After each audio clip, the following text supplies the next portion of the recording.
What's going on, everybody? It's your boy Chris Jamel here, Lifestyle NYC founder. We got another amazing interview on our hands, but before we jump into it, I just want to say shout out to our sponsor and our official partner for Lifestyle NYC visual interview series, Visionary Society. Shout out to my brother Dio. Got the shirts here, the shorts, everything you need to stay cozy. LA got on the shirt right now. Word. So shout out to Visionary Society, official sponsor and partner moving forward for the Lifestyle NYC visual interview series. And now to introduce my next guest, my sister, my homegirl, my creative partner, one of the best journalists out. Awesome. Regina Cho, what's going on? Hello, Chris. I'm so blessed to be here. I'm a little mad that it was overdue, but it's okay. We'll make it happen. I'm kidding. It's all good. But now, when I first spoke to you, and I wanted to do this interview, but I was like, yo, there's really a good amount of people that I want to do visual sits down with, and you were definitely on that list. I'm so honored. I'm like, I think I said that when you asked me. I was like, I'm honored that I'm like a visual one. Yeah. Like, yeah. We're here now, though. We're here now, and I've been following you for God knows how long. I know.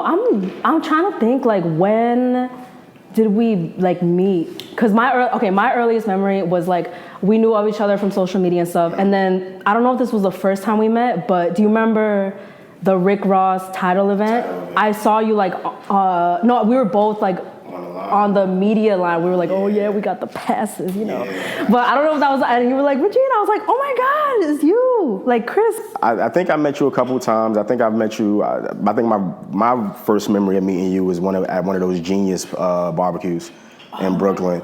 And that was like early on. That was probably like 2015 or something like that. No, that was definitely, because I worked at Genius 2018, and I hadn't been there before then.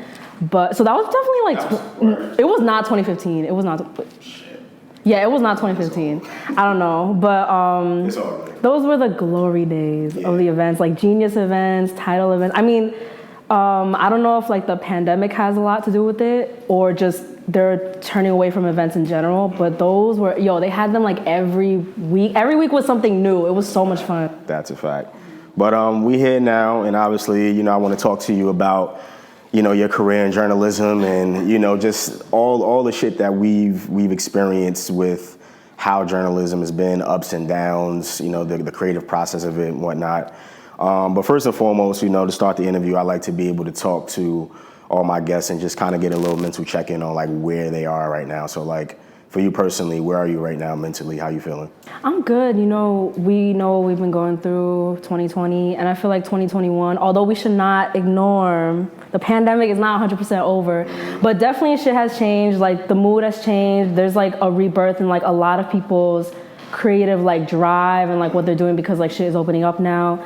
So I did definitely like, I'm sure like a majority of people were going through last year. I was like in a creative rut. I was like, fuck, like what's gonna happen? Especially because I'm still freelance. So it's like, freelance is a roller coaster in general. But then with the pandemic, it's like, what the fuck do I even like do? So, but now I feel like life is, on track. I have a steady role at like Revolt. I have been doing that for a really long, almost a year actually. It doesn't even seem like that, but I have like a steady schedule there, but then I'm also allowed to have freedom to do like anything else. Like I still do a lot of pieces for like Billboard and like shit like this. I love doing like shit like this. I'm part of Need to Know podcast with Savon, Alex, and Dev. And it's just been mad fun lately. Like I really went through a few months where I was like, oh my God, I don't know.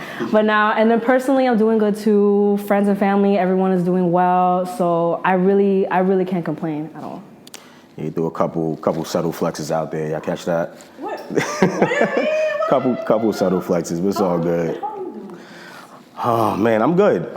All things considered, I'm doing all right. As you mentioned, the last 12 months, or maybe even longer, 15, 16 months, a lot of ups and downs, dealing with a lot of shit, personally, professionally. But yeah, all things considered, I've been hanging in there. I've taken a lot more time now to really hone in on my brand and continue to build that, and along with doing the written pieces that we've been doing, it was about time to start doing more visual, or getting into the visual space, I should say.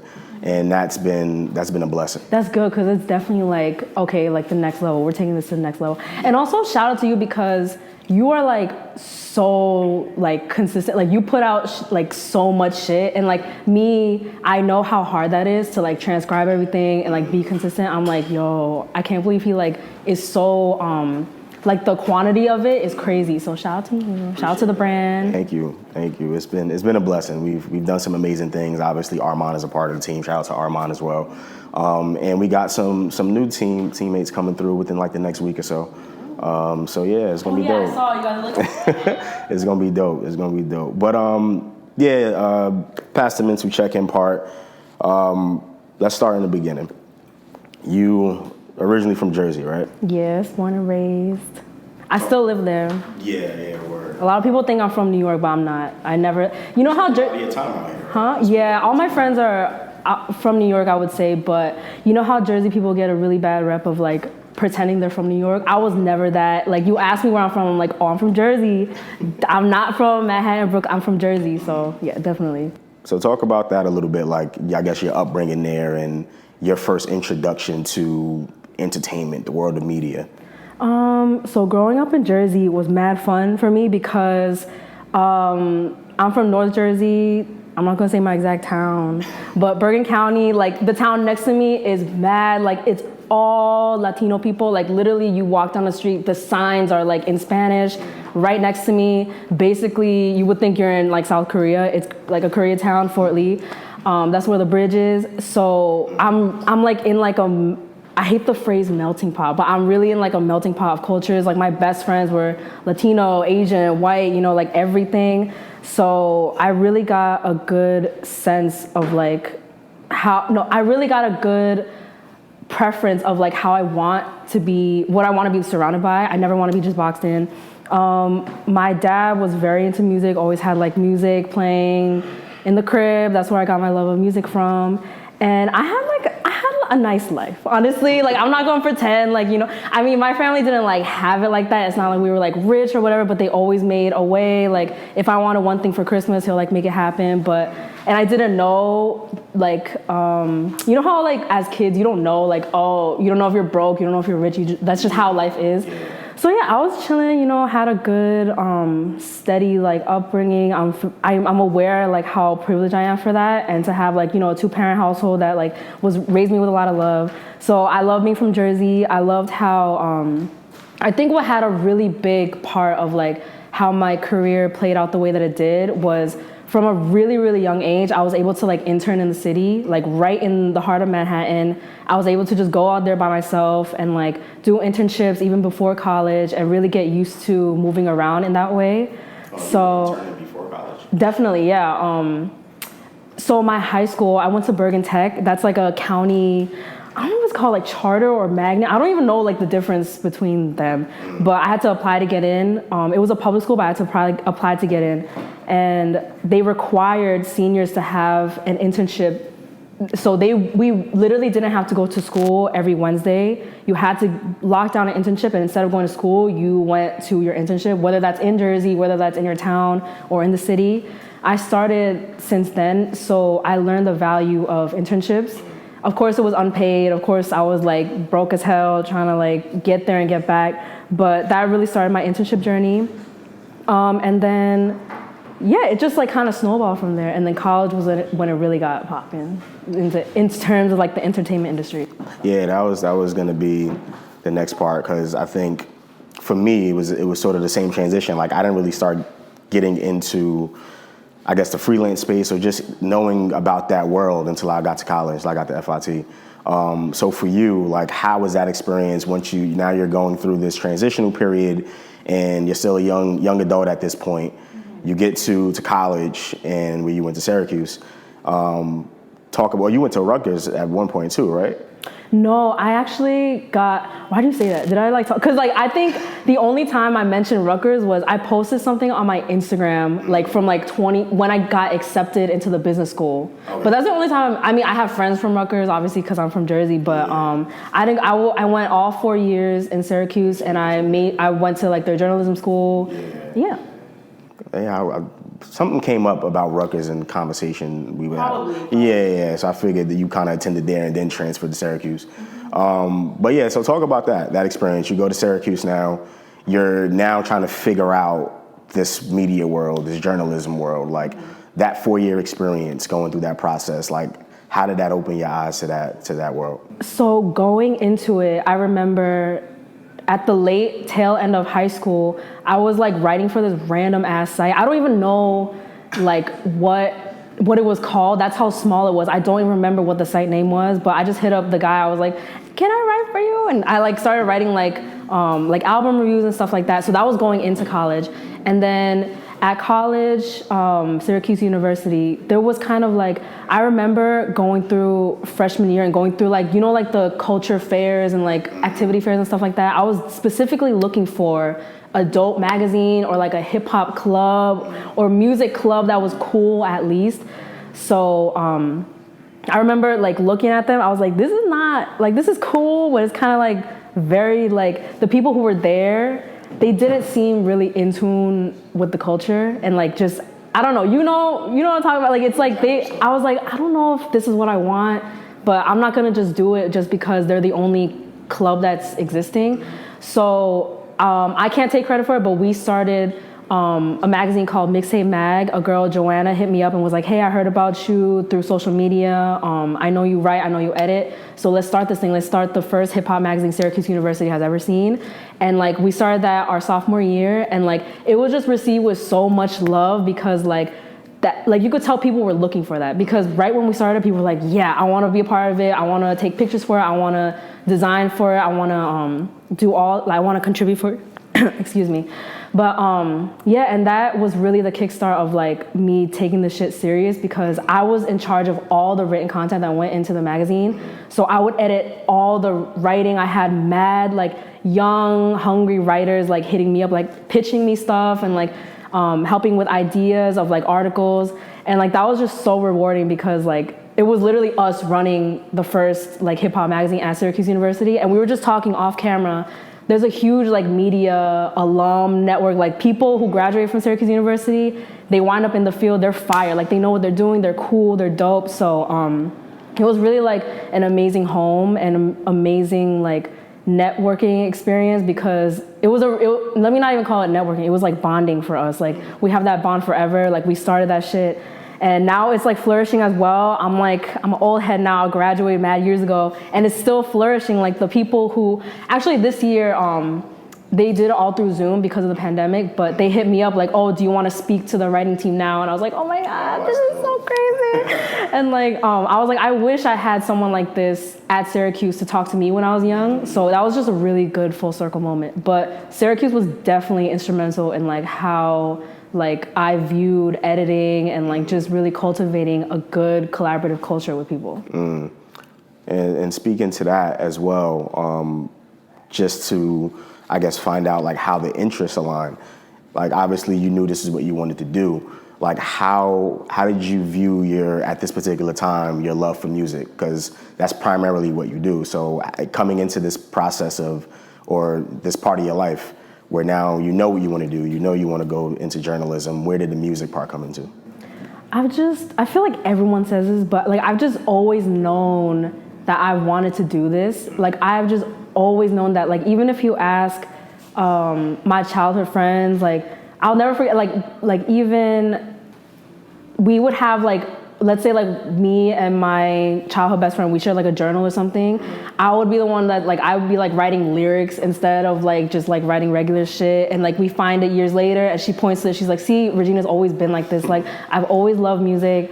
As I mentioned, my dad, he would always have music blasting in the crib. Like, and as I get older, you know how like when you reflect, you're like, okay, this is why I am the way that I am. I keep having those moments with my dad where like he tells me stories about like this certain like artist that he always played, and now I'm like, okay, this is why I like this type of music today. So that was like a really big part. But I just always like for example, walking through that activities fair like freshman year, I was always just gravitating towards like, okay, what's the music outlet here? Like, oh, this is cool. Like I also love fashion and cooking and all that stuff, but I would always be looking for like, okay, can I write about music? Like, do you guys know, like, do you guys want to talk about like the new rappers coming out or something like that? So I guess it was just a natural like interest that I couldn't shake. And then what was really cool was I've had like little internships at like startups and stuff like that, but my first big internship was at the Source magazine,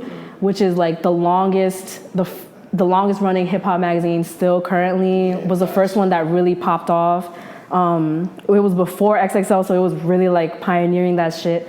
And then I remember, I think it was my sophomore year, they were looking for interns, and I pulled up to the office that summer. I was like, yo, I want to do this. I kept calling them. Like, I just wanted it so bad. And I reflected, I'm like, why do I want this so bad? But I was like, yo, I used to like sit up at night reading these magazines, and like now I want to be a part of it. I don't know how the Source is doing now. We're not gonna get into that because that could be a whole other episode, especially being in the industry now and like seeing the inside of it. That could be a whole other episode. But I'm very thankful for it because it was like the most amazing start I could have asked for. Like, how else could I even done it? And just being in that space, it just confirmed like, okay, this is like really what I want to do, because it was just so like dope. It was not even just, I'm not really, I feel like a lot of people do it for the flashiness of it, like the award shows, the selfies with celebrities, and like that would wow anybody. Yeah. But the part that I liked was like, okay, I get to talk to like so many artists, and like afterwards they thank me. They're like, yo, thank you for like helping me tell my story. I'm like, this is so dope. Like, I love it. So yeah, ever since I like started that, I just kept going. I was like, I have to do this. So, and then here I am today, still doing it. Still grinding it out. Yeah, that's a fact. Yeah, I mean, I think the allure of that, as you mentioned, the taking the pictures with the celebrities and all of that, like that life seems the most interesting to people from the outside looking in.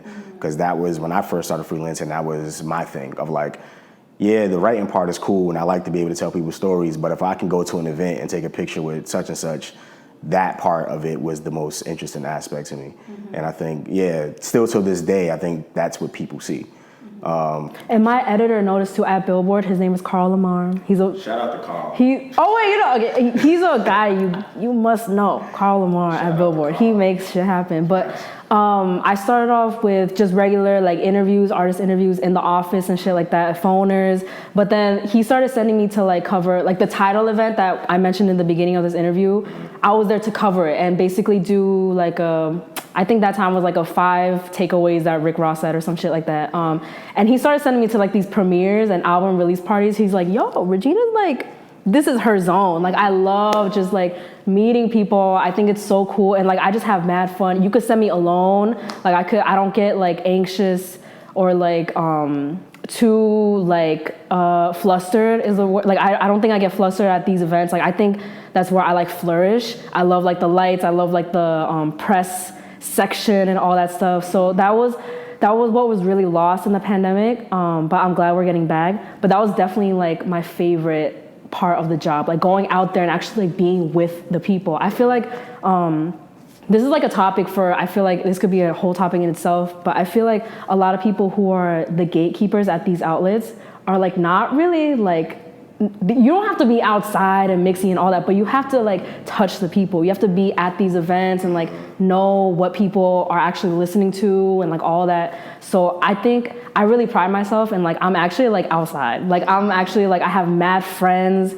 like who are at these events and like so yeah. But yeah, I do notice like if you really take a good look at who's working on like these labels and publications, like just be like, who's really like calling the shots here? Like, are they outside like that or no? I'm not gonna say any names or anything like that, but I don't know. I think there's a little untapped space in there. So we're hoping to change that obviously with like our rising class, but yeah, no, we definitely gonna get into that too, because me and Armand was actually just talking about that. I was about to say Armand, because Armand and I talk about this shit all the time. We were literally just having this conversation maybe about 3 days ago. So we brought a new writer on board for the Lifestyle NYC, and he was kind of just asking us about this city culture of writing and gatekeeping and all of that. But yeah, we'll get into that. But that was definitely a question that we touched on. But for you, I know you just mentioned, you with the Source situation, you used to read magazines, and we shouted out one of the homies who's been doing this for a while. Shout out to Carl. Who are some of your other inspirations in journalism, music journalism specific?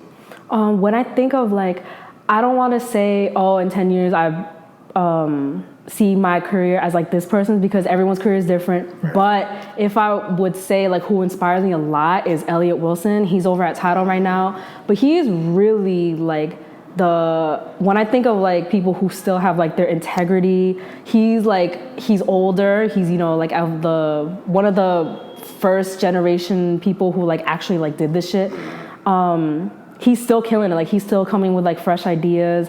And what I really like respect about Elliott Wilson is like when you think of him, although he's like the GOAT, he's the only one who get a Hove interview like now, respectfully. I don't know what Hove has planned, but as of right now, who is going to get a Hove interview is Elliott Wilson and B-Dot.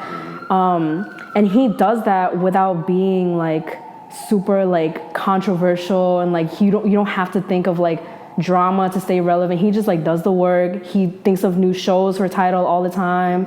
And I just think he has so much like integrity, and he just like does a good job at what he does, and that's why he's successful. And that's what I want to be. Like also like I do a podcast, Need to Know, and like I don't need to be like the crazy girl saying all this wild shit. Like I'm like the one who like, you know, just says my opinions, brings what I have to the table, and like lets it speak for itself. I feel like that's what I want to carry through with my whole career. And like obviously seeing how successful Elliott is, it's like that's all you need. Angie Martinez as well, you don't think of her as like just doing some crazy shit. She's just someone that people love like opening up to. When you sit down with her, you're like excited to talk to her. It's just gonna be a nice, calm interview. And yeah, that's just like what I model my career after. And those are definitely the people I look up to. Also shout out to Miss Info. She was at Hot 97, like growing up, like I just remember hearing her voice like as a kid, like she's like, what's up, it's Miss Info. And then when I saw her on stage, that was the first time I saw, she's literally Korean. Like her name is Minya Oh, like she's literally Korean. I'm like, oh my God, this is crazy. And she's like so respected by the OG people in the space. She's so respected, like literally like fucking, she is so like just the OG rappers are like, yo, we love Miss Info, like thank you. She was really like in here. She worked at The Source as well, XXL. And yeah, just she was, a lot of Asian Americans in hip hop will always tell you like, oh yeah, that, but I have to like mention her definitely, like, cause she put a face to like, you know, like she's just cool, calm, dope. Like she just did this. Now she's like on her like mom shit. She's like more lifestyle, you know. I think she's at Stadium Goods now. She kind of pivoted, but definitely shout out to her. She was like really, really killing it back in the day. That's dope, yeah. And still, but yeah. And still. No disrespect, she's still killing it. But yeah, no, Elliott is definitely on that list for me, 100%. I pay attention. Obviously, been paying attention to what Sway has been a huge influence. Yes, definitely. Rob Markman as well. He's on yeah. How could I forget about him? And just from the writing aspect, I put Carl on there because Carl has definitely taught me a lot in his writing space. Yo is on that list as well. A lot of people are on that list for me that I've always looked to, and just from whether in front of the camera or even behind the camera. Even though Carl does some visual work as well, but yeah, there's so many people to name. He's doing a lot. He has like a show with Audio Mag. Yeah, he does. He's like, and he's told me, I remember, I don't know if it was last year, or even before last year, he told me like that's what he wanted his next step to be. And then he did it. He like has his own full ass show. He did like a live show with DJ Khaled recently. And I was like, he's really doing what he said he was gonna do. And I want to start getting into more like visual shit as well, which is why I appreciate so much that this is visual.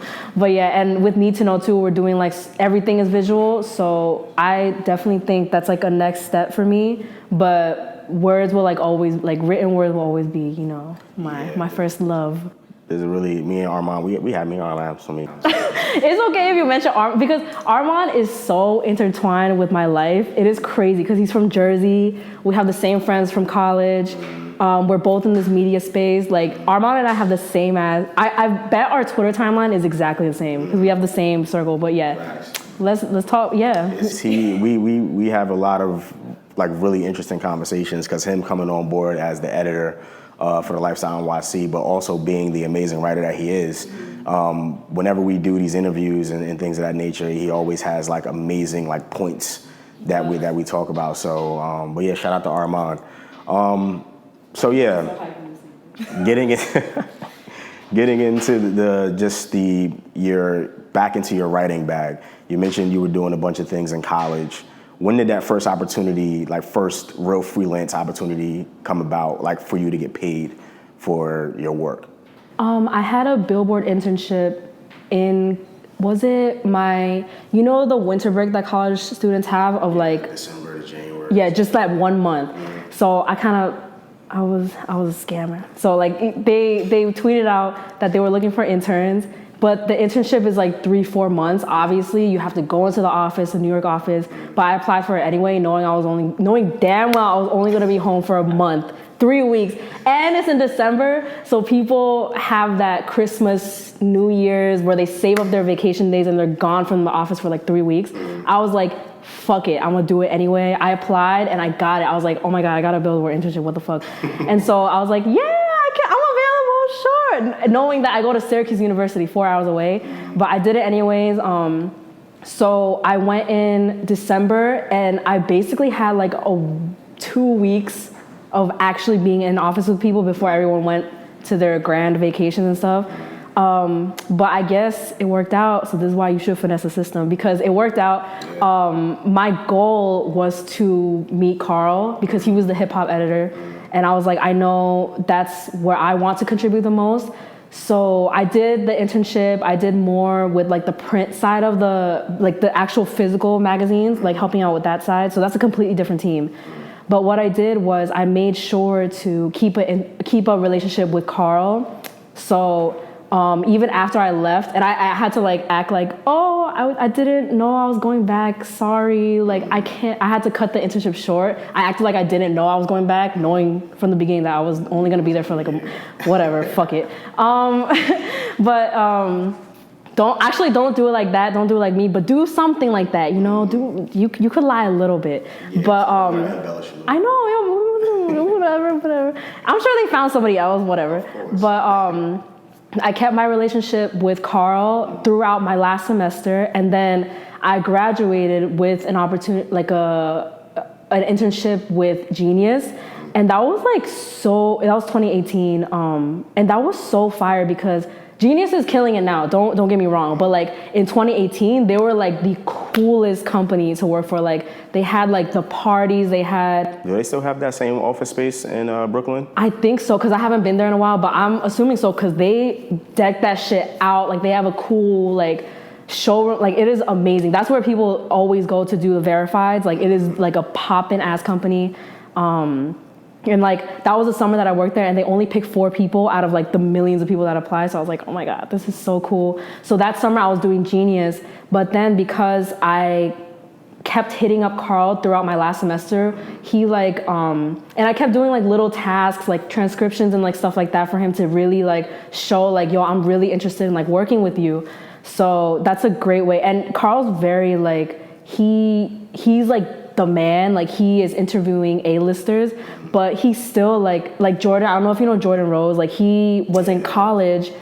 He DM'd Carl and Carl answered. Like he came with advice. Like he will always answer you. I don't know if I should be saying that because I don't want like mad people to like DM him. But Carl's always like open to giving advice still.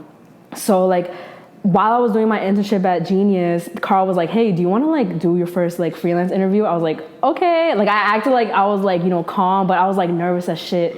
It was with Snow the Product. Shout out to that interview.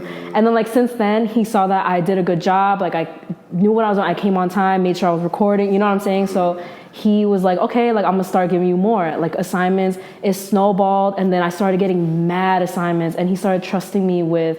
It really did snowball because he started giving me like bigger opportunities, and like now this is why I always say for writers just to keep working, because the more you work, the more publicists like see you and like they start hitting you up, the more they trust you, and the more your name spreads. Like people just start hitting you up because they see your byline everywhere. And then which is exactly what Carl told me what happened. He was like, people are gonna catch on. So then now I have people hitting me up like, hey, do you want to interview this really cool artist? And then I can now come to Carl or the editors at Complex or anywhere else, like where else, like DJ booth, anywhere, to be like, hey, can I do this like, would this fit for a billboard? And then I get the okay from them. So now it's like a two-way street. So now I'm like, can I do this? And then he's also giving me assignments. So it's like mad assignments everywhere.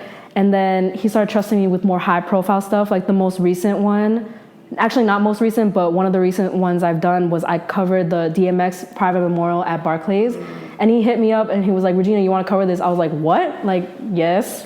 So I'm like, wow, he like gave that to me. So building that trust with editors is like super crucial.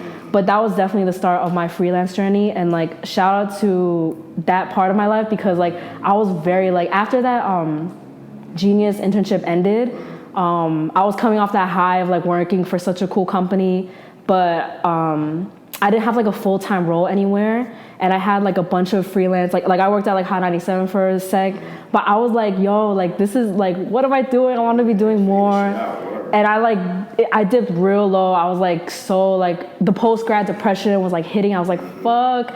But then that was when the freelance shit, it forced me to go so hard at that and like make sure I'm getting mad interviews and like really stepping on my game in that. And then that's why I was like, wait, maybe I don't want a full-time spot anywhere. Like I could make more money doing this. I could like control my schedule. I can control who I interview. This is lit. Like I'm going like next month I might go to this festival. They might send me here. So I'm like, this is probably, maybe this is what I want to do. So that shout out to the like dark time, which forced me to like be like this. So that was really the start of like my freelance journey.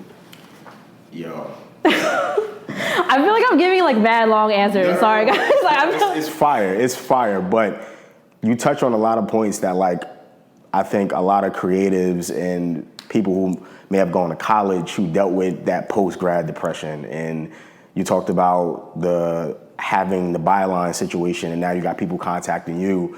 I think there's a lot of pros and cons to that as well, because that was something that I dealt with. You know, when I was freelancing for all of these different publications, had all of these different bylines in my bio, and I had people hitting me up nonstop about shit, opportunities, interviews. Some people I interviewed, some people I didn't, but I think there could be some stress to that as well. But for you, coming into this as an Asian American woman in this hip hop space, like how was that like just the sort of feedback and things that you probably had to deal with just to kind of get people to take you seriously?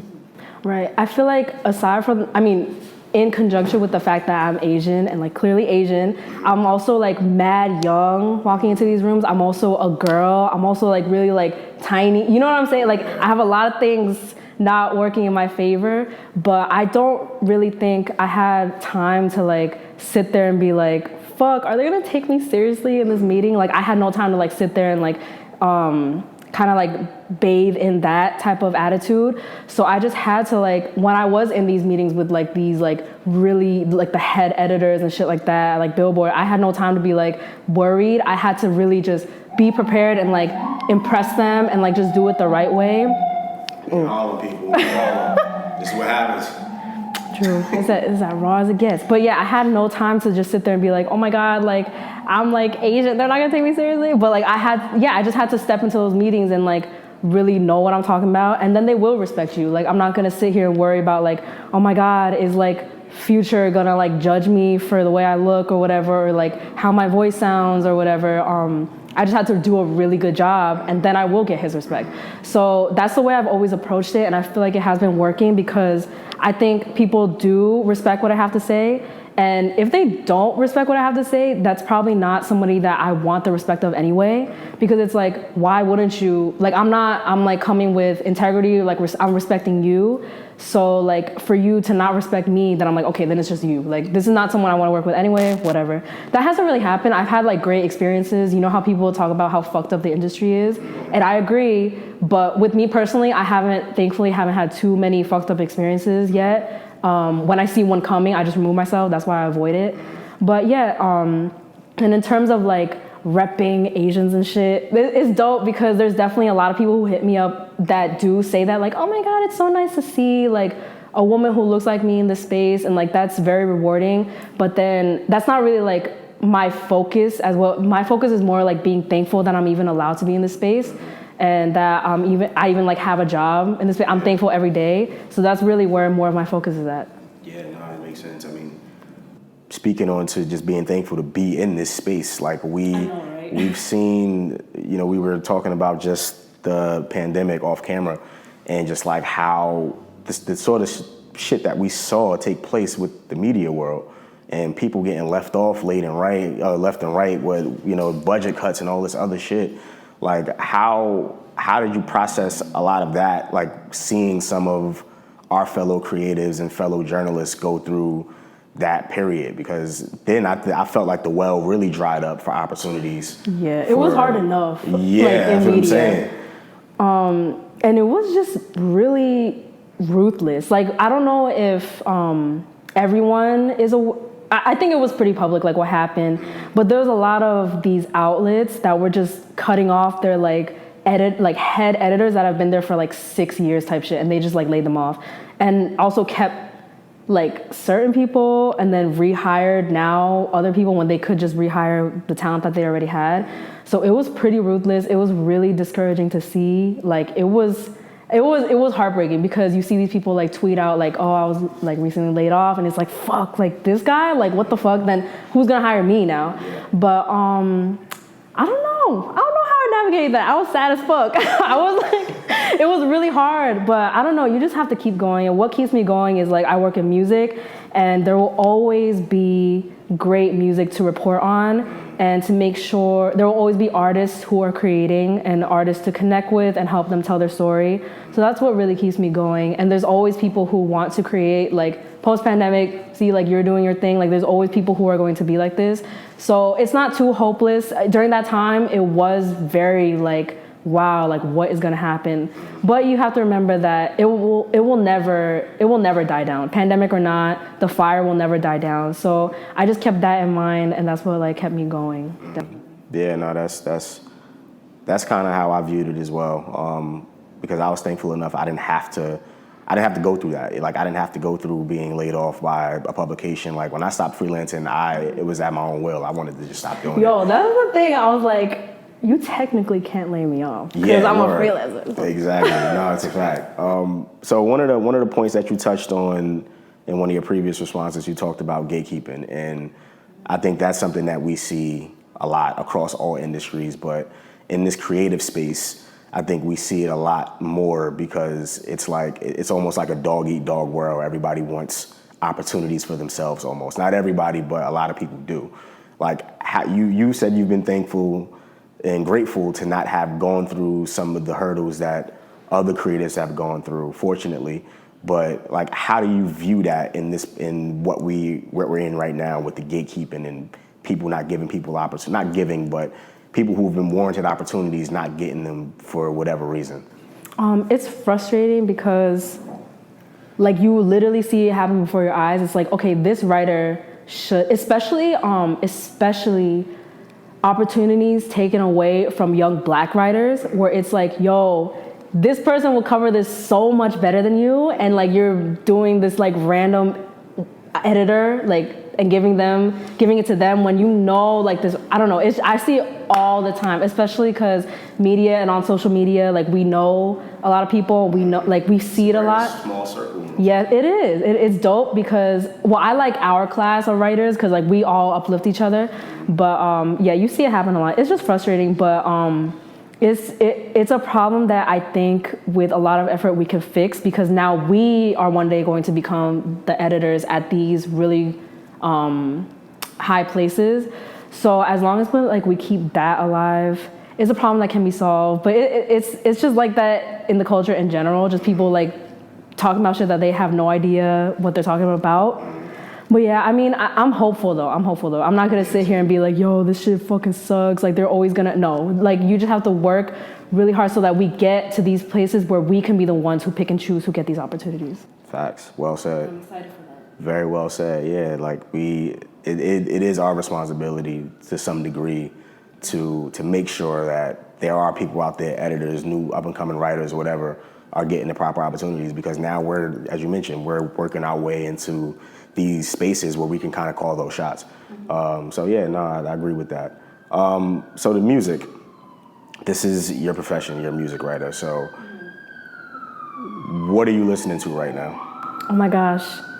I always like, for this past year and maybe the year before that, I always like, when people are like, oh, what are you listening to the most? I always have to be like, okay guys, I know I work in hip hop and R&B, but honestly, like if I pull up my phone and like my top listened to songs, they're all Afro beats. I don't know, like I can't like deny that. That's literally, obviously, and it's always like Nigerians too for some reason, not just like everybody. It's always like obviously Burna Boy and Wizkid, but like also like Rema, Asante. Like I don't know why that's just my what has been in my rotation for the past 2 years the most. I've definitely listened to that music more than I listen to like hip hop and R&B. But my favorite artist is Blast right now, BLXST. If you don't know who Blast is right now, you pretty behind. So and now that we're in Harlem, I gotta shout out Fergie Baby, Deli, Haas Irv. I genuinely like their music. I'm not even just saying them because like, well, Fergie's like my friend. Like I'm not just saying that. I would never just like co-sign people just because I know them.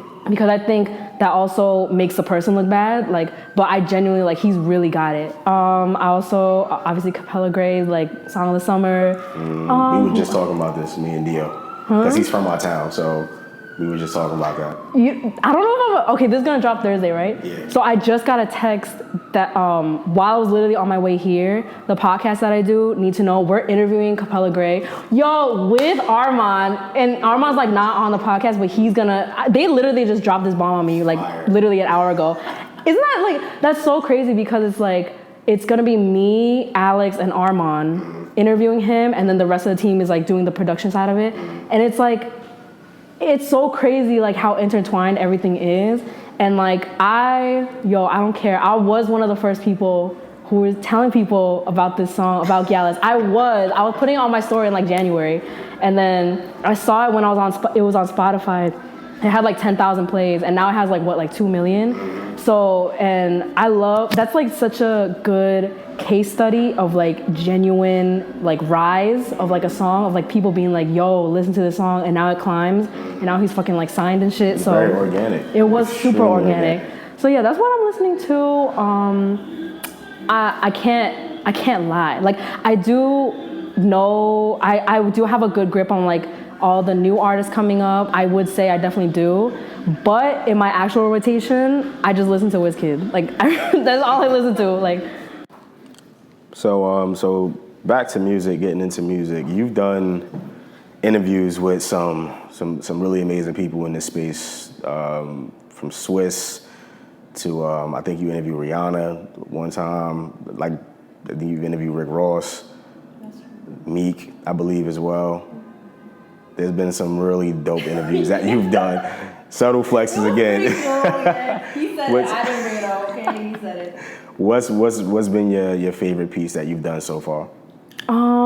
So do you know Sir? He's on TDE. Yes, okay. Sir, absolutely. R&B, one of my favorite R&B singers. He was just like, I interviewed him after Chasing Summer. I think that was, I don't know what year, but it was in recent years, and he's just very like, what you think of him is probably like what he actually is. He's just very like chill, smiley, like the energy was amazing. And on top of that, that's my favorite interview because aside from it being like, I think I did a good job. Like I think the questions were like really in depth and like on point about the songwriting and all that. Aside from that, like he talked about a moment he had in South Korea performing on tour, and he said that was his favorite touring moment. I was like, this is so cool because I'm Korean and he's mentioning it. And we were talking about like Korean barbecue and like all that, and it was just so cool. But like the point of that question was like he loved that moment so much because he's like halfway around the world. It's like the biggest show ever, and like they don't even know,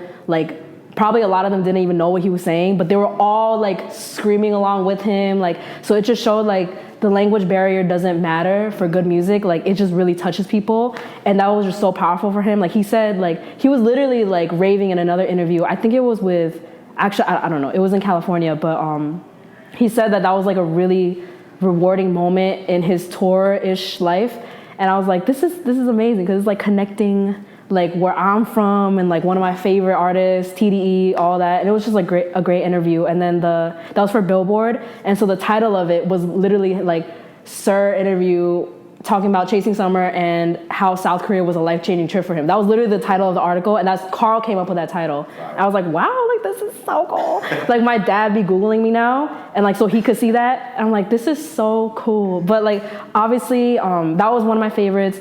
And what I love though is like, the big names are cool. I'm not gonna sit here and act like I'm too, like, I will never be too cool for that shit. Like I'll always like freak out over like, oh my God, this is amazing. Like I'm so thankful.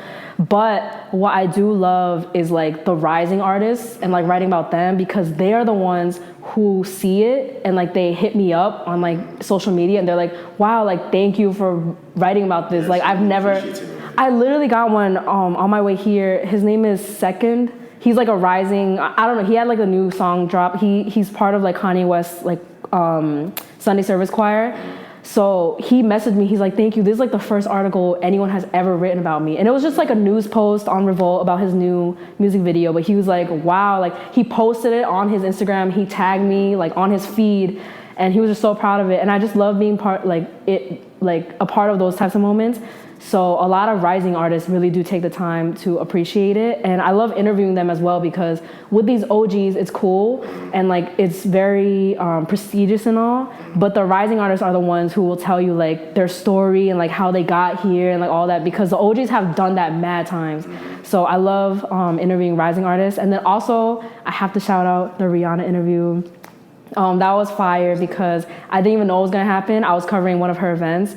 But I didn't know she was gonna be there. Like she's Rihanna, like why the fuck are you here? Like what? And even though it was her event, like I didn't think she was gonna be there. I was sent to cover it for Billboard, and then she was there. I was like, yo, I'm doing this right now. And it just proved to me that like I can handle it. It was calm. Like I asked her like good questions. She enjoyed it, and it was a wrap. And then I turned it around the next day, and that was like definitely like a flashy moment. And like it's cool because of that. Like I have like a video of it. Of course that's nice to, like flex and shit. But like internally I was like, okay, like this is cool. Like I could really do this. And that was 2 years ago. So I was only like 22 or 23. I forgot like when in the year it was. So yeah, that was a fire moment. I'm happy you brought that point up though, about meeting Rihanna, knowing that you wanted to shoot your shot to make that happen. But internally you had to kind of compose yourself because you're in front of one of the biggest human beings on the face of this fucking earth. She really is. That's a fact. So like, as someone who constantly goes through this process of being in these rooms with these big faces, big names and things of that nature, like what do you do to kind of hone yourself in and just, I guess, keep your composure on a regular basis? And how do you deal with that stress that comes along with this? Because this shit can be very stressful, as we know. So it's like a two-part question. Like you do it all the time, so I'm sure you're used to it. But like there has to be something there that allows you to kind of brace yourself a little bit. I think it's just remembering to like stay humble about this, because it's like it could be gone at any second. I think the pandemic gave everybody a taste of that. So let's say tomorrow, like after the Rihanna interview, people were joking, like I was like, where do I fucking go from here? I'm like early 20s. I already accomplished one of my biggest goals. And then next year, I really wanted to interview 50 Cent, and that happened like a few months after that. So I was like, where do I go from here? And people were like, yo, next up is like Beyonce. But even just like thinking about that, you have to remember like that's not like my life goal. Like that's really not. Like it's really cool to flex. I love a good flex. I'm not even gonna lie. Like I love that. But that's not my life goal. My life goal is to help people tell stories. So like just keeping that in mind, keeping the mission in mind. I don't care if like the next chapter of my life didn't have anything to do with A-list celebrities, and nothing at all. I'll be completely fine. Just keeping myself grounded also with like family and friends, and just I'll say no to a bunch of, especially because things are opening up now. I'll say no to a bunch of cool like album listening premieres and stuff like that, just to like chill with my family, like and friends, or stay inside, because it's not about that. And I feel like if you get so consumed in like how glamorous this world is, and not to say that I'm like invited to everything, it's not even that, but if you get so consumed in this life, like you burn out at a point. And I feel like that won't happen to me because I'm already like, yo, like I would rather stay at home anyway. I don't need to do everything just to be there. I'm not really the type of person who like goes to everything for the sake of going to everything. I don't really get FOMO and stuff like that. So I feel like at this age, I'm 25, so at this age, I'm already like that. So that's really gonna help me not get so caught up in like how like crazy this world is. And then also just keeping that mission in mind will also always keep you like humble and grounded. Yeah, no, absolutely. This space can cause a lot of fucking burnout, like a lot of it, and it could be taxing, like everything. But to see people like you and like even myself, again, another name drop for like the 100th time, Armand, Carl. I can't wait till he watches this. He's gonna be like, guys, thank you. And also because Armand's very appreciative, so More Jordan as well. Jordan is another one who's a huge grinder. Like just seeing you guys really like hit the ground running and maintain this shit. And a main point that I want to emphasize is like Jordan. He went to Syracuse University, and he came. I met him as a freshman.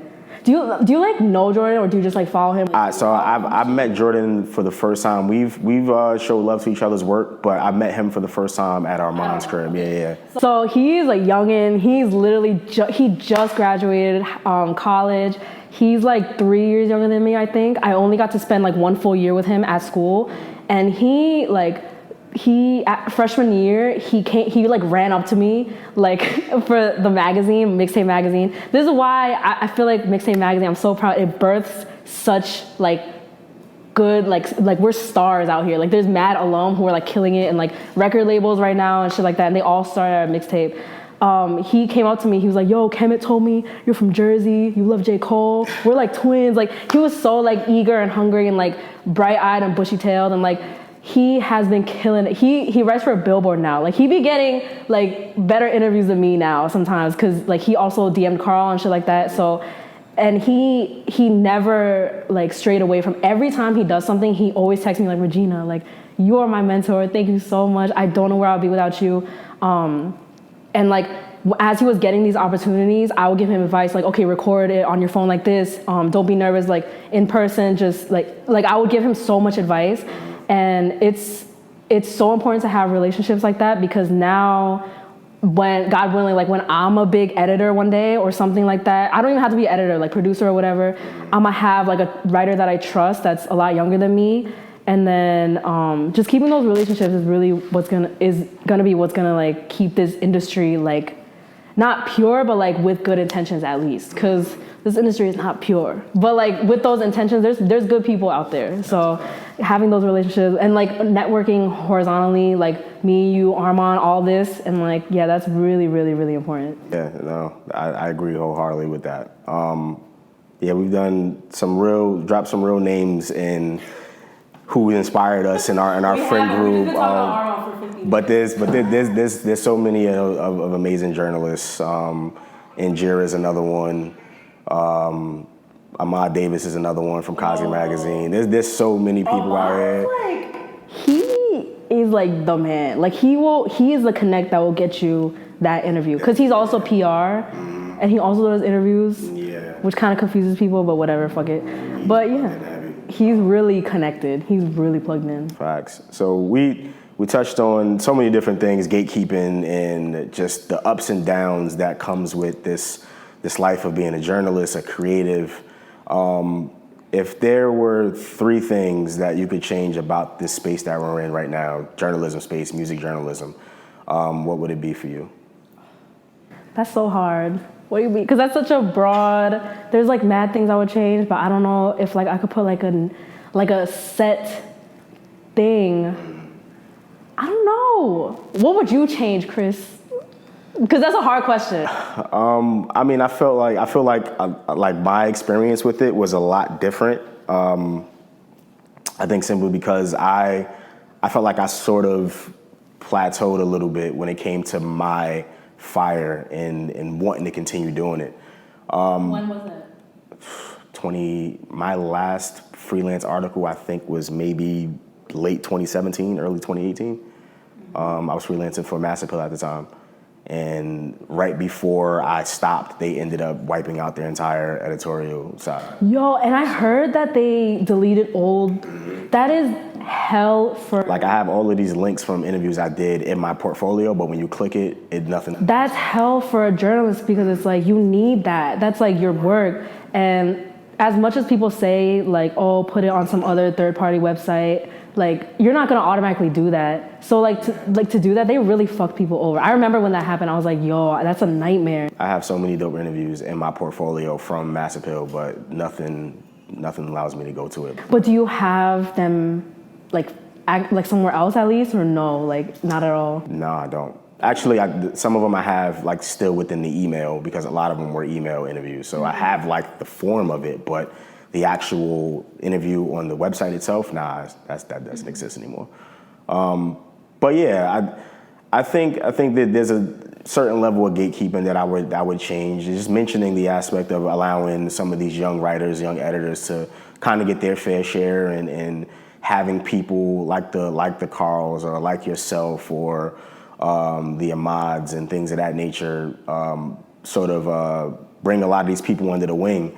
Like you said, we were kind of responsible for that now. So I think a lot of that now still exists in some places, but I think that would probably be one thing that I would change. I think the idea that toxicity is at the forefront of people getting opportunities. What do you mean? Oh man. Well, I'm not gonna say any names, but the idea that toxicity sells, like that sort of thing is what these brands look at. Not all of them, but. What do you mean by toxicity? You mean like gossip and shit? Like Yeah. Like I understand that obviously we're in this area or this era where there's news, there's positive news, negative news, there's toxic news, however you want to label it.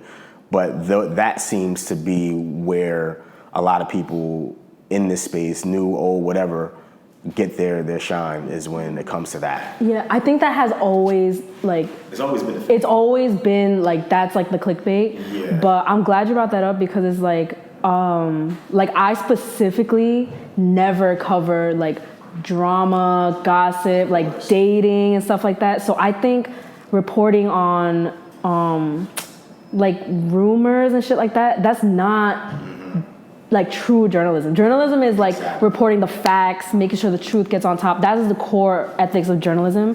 So the fact that like a lot of people are calling themselves journalists and like just, you know, they just have like their own like little show or something reporting on drama, that's not journalism. And I think like, you know, when people like quote tweet shit on Twitter and they're like, oh, this is what journalism is now. I'm like, no, it's not. Like they're not they're literally like not journalists. So I think that is an issue that I would change, like the blurring line between just like pop culture people who get these like red carpet interviews and stuff like that versus like true journalists. I think that's a line that like is very, very blurred. And it's not people's fault because like people like, you know, that's what people think like journalists are. Like if you're on a red carpet, you're a journalist. But that is something that is it's kind of annoying, but you know, we could fix that. We could always just like make sure the next class is like just very dutiful and like they do correct shit. Thanks. Yeah, that would be two. I can't think of a third one. That would be something I have to sleep on. Yeah, you sleep on that as well. I know. But yeah, I just want to tell people like people like even in like group chats and shit like that, like they would send like some crazy shit happen and then they'll send like a shade room link and they'll be like, Regina, like, did you know about this? And I'll be like, no, I didn't. Because if you look at my work, I have never reported on like dating, stuff like that. It's always about like, what was your thought process about this new album, like shit like that. So please don't come to me for celebrity news. I have like I'm like very behind on like what the fuck is going on in terms of people's personal lives. So I have no idea what's going on. But if it's about the music, ask me. So this is a question that I like to ask all my guests because I think everyone has their own interpretation of it based on where they're at in their lives, career, you know, personal shit, business shit, whatever the case may be. But for you, in this space that you're in right now, what you've been able to accomplish in this space, what's your true definition of success? my true definition of just like my success, or like you mean overall? Okay, like my success, I just want to have good impact on people and inspire people to chase their dream. Like I don't want to just inspire like fellow music journalists. I feel like that scope is so small. Even like, I don't know what God's plans are for me, but like, let's say the next year I pivot to like lifestyle content, food content. I just want to like keep helping to tell people stories so that like, let's say, I always say this, but like, let's say like I interview like some random rapper for Billboard, and then like some kid in like, I don't know, like Wyoming or something reads that, and then they were just about to like give up on their dream type shit. They read it and they're like, wow, I could do this. Cause like that interview was, let's say like it was like about them continuing their journey, just shit like that, like creating a ripple effect of that. My idea of success is that, like doing that at a really large scale. And so it just inspires people to like just be like, yo, like I really have to chase my dream. Like I really have to do this, because some people just be coasting through life.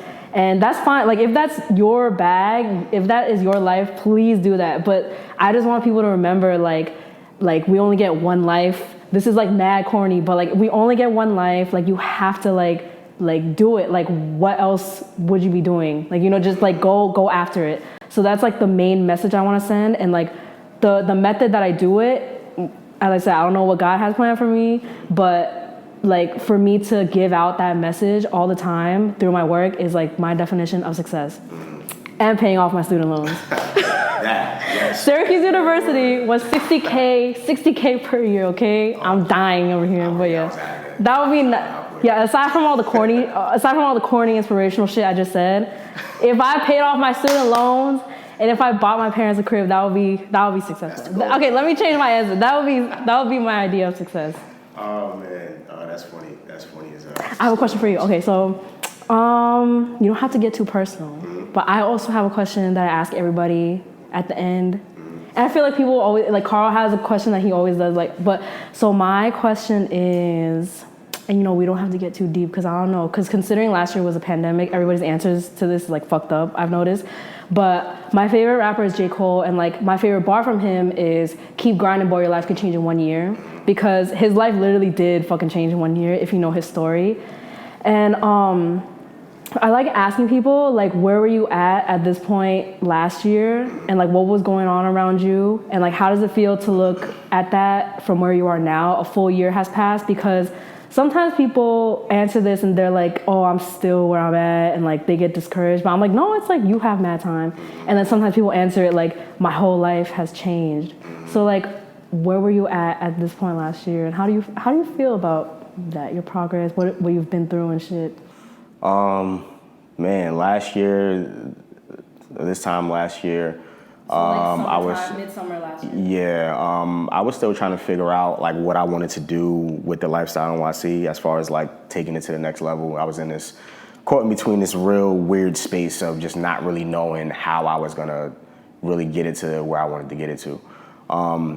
And then I guess just dealing with the pressures of that, dealing with the pressures of family shit, because my mom, she has a lot of underlying conditions, so this whole pandemic shit has always been a huge scare to her. Crazy. Yeah, so kind of dealing with that process as well, and going through a lot of that with my sister, and just figuring out ways that we can kind of comfort her, so that was a huge thing. And then I guess just sort of sitting on what I was going through mentally with my personal shit with my relationship, or my previous relationship. So it was a real, I'm not gonna say bad time. I don't want to make it seem like it was a bad time. It wasn't bad at all. It was just trying to be, it was a lot going on. And I was trying to figure out how to be strategic in some of these things and not overwhelm myself.